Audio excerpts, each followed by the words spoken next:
Mes amis, quand je prépare ce dessert, tout le monde se régale.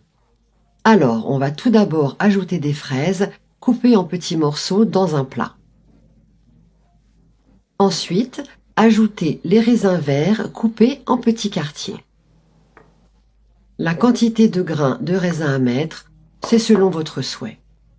Terminez avec une pêche coupée en petits morceaux également. Mélangez bien tous les fruits délicatement pour ne pas les écraser. Cette recette est délicieuse et elle a une saveur toute particulière. Je vous conseille vraiment de tester cette recette à la maison car c'est un véritable régal. Après avoir bien mélangé, mettez de côté. Continuez la recette et utilisez une grande casserole. Ajoutez-y 400 g de crème, mais n'allumez pas tout de suite votre feu. Ensuite, on va pouvoir ajouter dans la casserole 400 g de lait concentré. Voilà, on racle bien. Maintenant, ajoutez un jaune d'œuf et puis 5 gouttes d'essence de vanille. Mettez-en plus ou moins selon votre goût, mais attention, il ne faut pas en mettre trop non plus.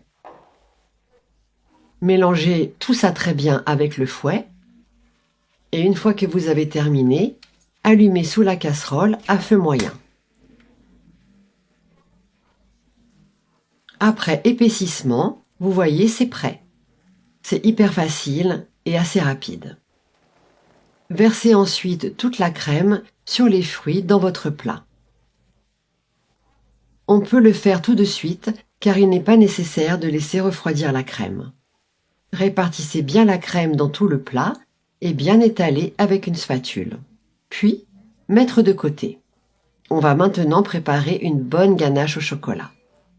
Faites fondre 200 g de chocolat au micro-ondes pendant 30 secondes.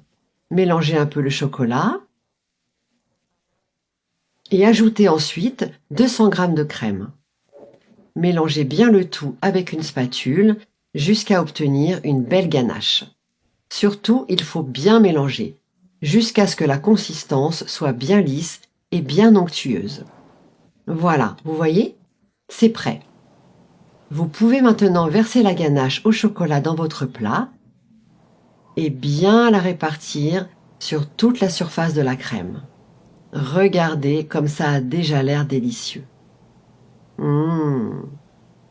Moi qui suis très gourmande, j'adore cette recette. Étalez bien la ganache avec une spatule. Voilà, comme ça. Et puis, vous mettez au réfrigérateur pendant 2 heures. Alors, vous allez tester cette recette? C'est un dessert vraiment délicieux. Vous allez vous régaler.